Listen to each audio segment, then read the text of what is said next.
listening, pay attention. Oh, yeah. You're looking for capitals?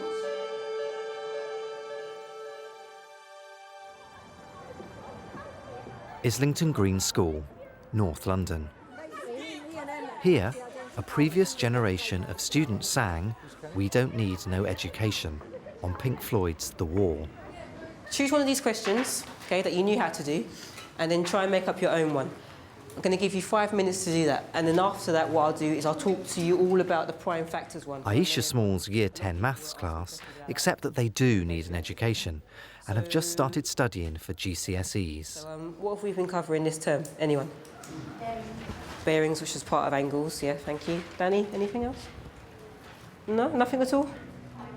Aisha is a mechanical engineering graduate, now on her second year of the Teach First programme. As a teenager, she was an independent learner and largely taught herself.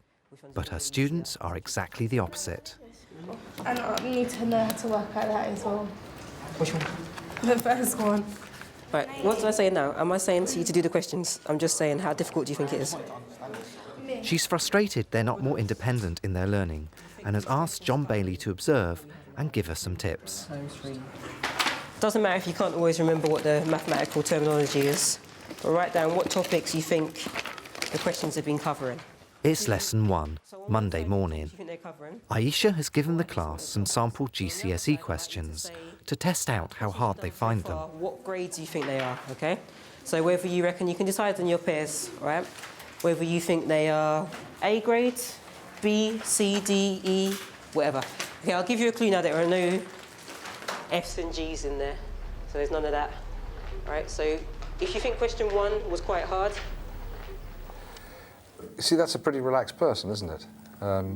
You're not stressing, your voice isn't raised, you look and feel as though you're really comfortable in the room. That's right, isn't it? Mm. Yeah. If I see anybody who's wasting a lot of time doing drawings of their names or tags or anything like that, I'm going to get very irritated. So can you do that after you've done what I told you to do? Mm.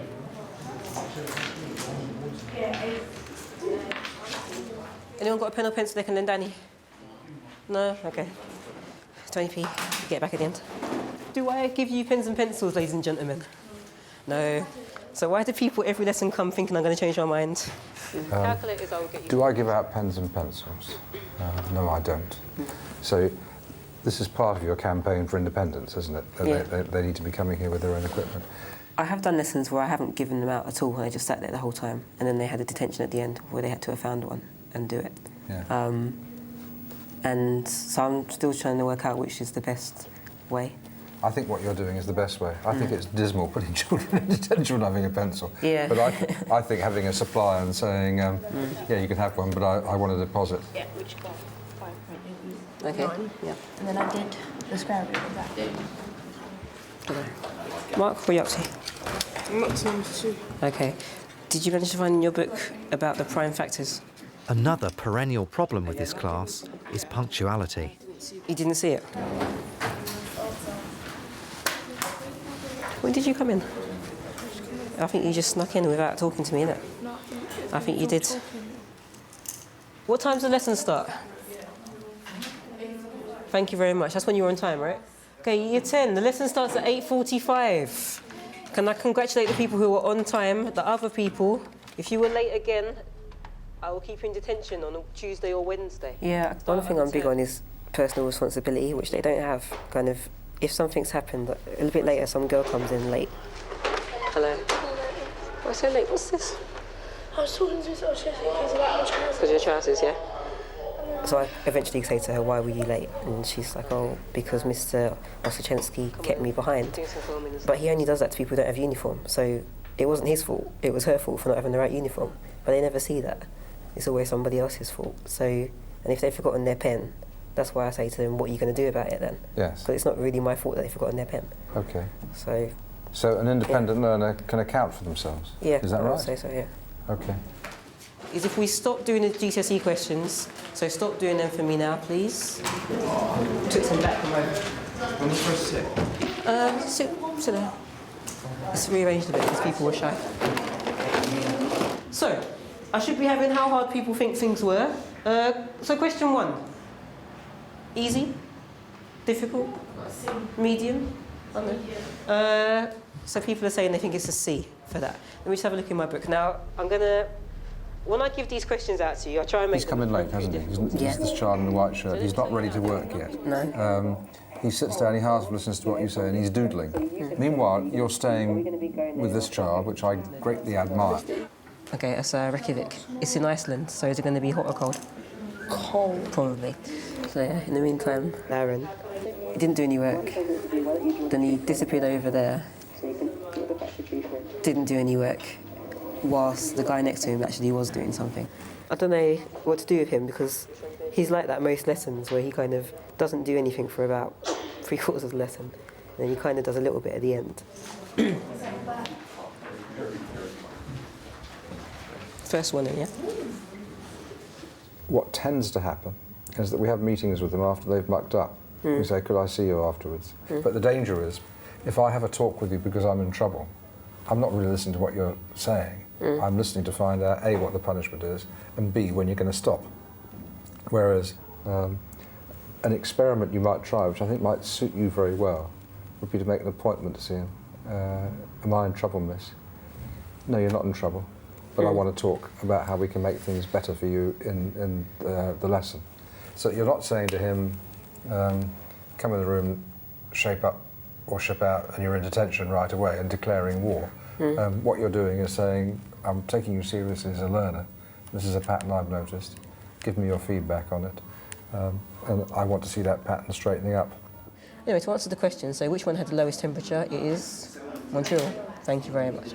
Okay, so then work out the difference. It's between the maximum temperature and the minimum temperature. Tell me 5 characteristics that an independent learner should show. If you want me to be an independent learner in your classroom, what should I do?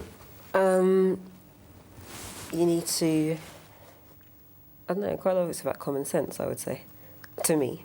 But tell me, I haven't got any common sense, so I need to know. An independent learner should try things because they're scared to try things and then get it wrong like that. So you want to see an attempt made at a question? Yeah.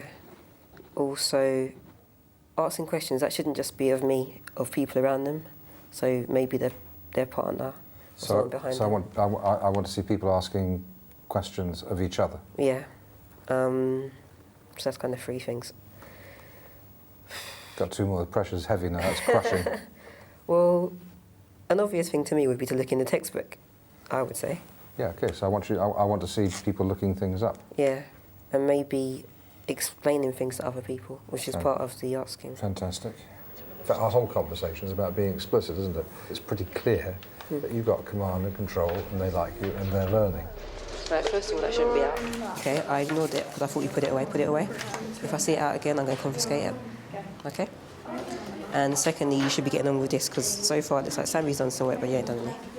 So what we're doing all the time is trying to is just try and turn up the volume. And I think making sure you're clear what being an independent learner is and telling them that, making sure that you're really explicit in your directions, and keeping up or amplifying that encouraging flow. Tell me a bit more, explain a bit more. I think that's who you are.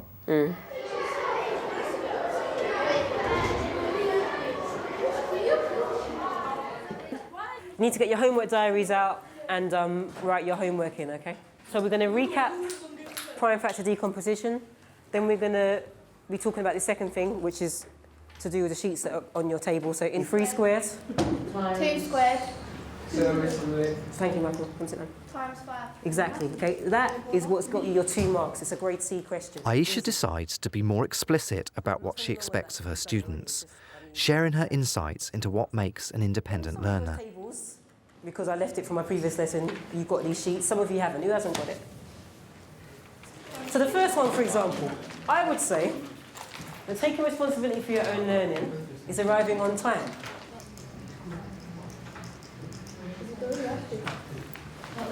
If you didn't arrive on time, then I think it's good that you come in and you apologise, which Michael did. So that's fine. Okay, so everyone get the idea. Different things that you've got to do to show each of these points. Okay, the right equipment, thank you very much. So bring in the right equipment. Ask questions. I think that's going to come under another thing. So right equipment, arriving on time, doing the work. Somebody else said something else. Danny, what do I want you to do? All right, we're going to talk about that response in a minute, Danny. Okay, it's not amusing to me that people come to a lesson and cannot be bothered to do anything. That they never ever decide that they're going to ask anybody else for help. That they think it's okay to just say, I don't know all the time. That is not acceptable anymore. Sometimes, this is not really true of this class, to be fair, but some of my other classes, I get people saying, Miss, what do we do? And they haven't read the question, they haven't asked anyone next to them, they've just come in, sat down, and haven't bothered to even try and find out what's going on. They haven't attempted it. So I've said to those classes that I'm actually going to stop helping them unless they've tried it. Okay? It doesn't matter if you get it wrong, first of all, that's fine. Okay, so try it, have a go, as Johnny said. And yeah, trial and error, fine. Trial and improvement, yeah. So trial and error, that's fine. A lot of the time, you learn things by making mistakes because you remember where you went wrong last time and you think, I'm not going to do that again. The reason why I put explaining things is because if you listen to somebody, it's only a certain amount of information retained. If you start to write it down as well, or you see it, more is retained. But if you do all those things and then you explain to somebody else, you remember much more information, okay? So that's why I've put that it's good if you're an independent learner to explain things to other people as well. Right? So as a teacher, I'm actually learning more than when I was at school because I had to explain things to you guys. I understand things better than I did at school. Next thing you've got to do is the bit that Roma and Charlie were asking me about, which is this page. Answer these questions, and then there's exercises that I'd like you to do. You can talk to your friends. You can talk to who you want, okay? You can even get up and go to someone else in the room as long as you do the work. By the end of the lesson, I'll have expected everyone to at least find out numbers 1 to 8, okay? And then you should have got onto the exercises as well. I should be your last port of call. Tempe? No, I'll give it back at the end. You can take my diary. All right. So what I have to do? Having got Year 10's input, it's time to put theory into practice. Can they find the information for themselves? Right, where are they kept? Over there. Look how I can see one there. I can see somewhere else. So go and get Do one. you know what thingy is, Roma? Question 1 asks, what is a database? I did internet. The answer is in the textbook, but Aisha hasn't given a page reference. You found it in the 104. Okay, we'll keep looking then. Okay. The students are finally searching for themselves. Is that database? That looks to me like a two-way table. Yeah. Although, if we extended it, I suppose it could kind of be a database, yeah. Exactly. Ish. That shows me that you have actually understood the question and are applying it, which is good. Yeah. So, what do you think? If they could say, if you could write down why it was a database, it'd be yards ahead, wouldn't it? So why is that a database? Because it's holding data.